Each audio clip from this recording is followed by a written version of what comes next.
วันนี้จะมาสอนวิธีการเสียก่อนกำไรประจำงวดปีหนึ่งเสีย2งวด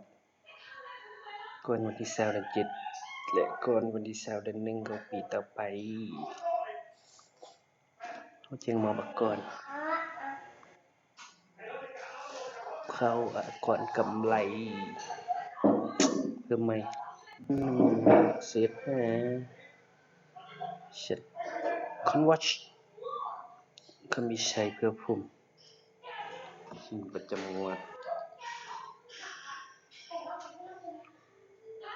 โอ้โห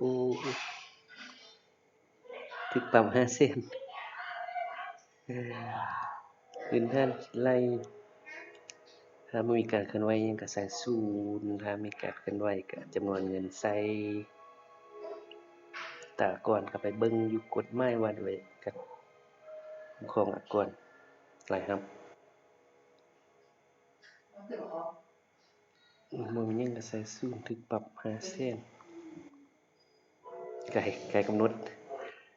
ปึ๊บบันทึกต้องการบันทึกแม่นบ่แม่นปึ๊บส่งข้อมูลสำเร็จเรียบร้อยเช็คเบิ่งคืนก่อนกำไร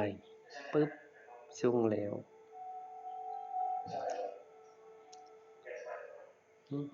คือว่าส่งแล้วไปบัดนึง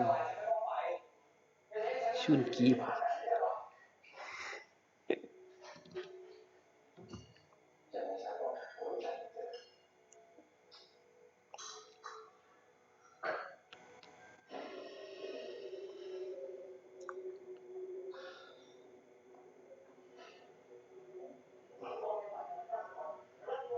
ก็มีแต่ส่ำนั้น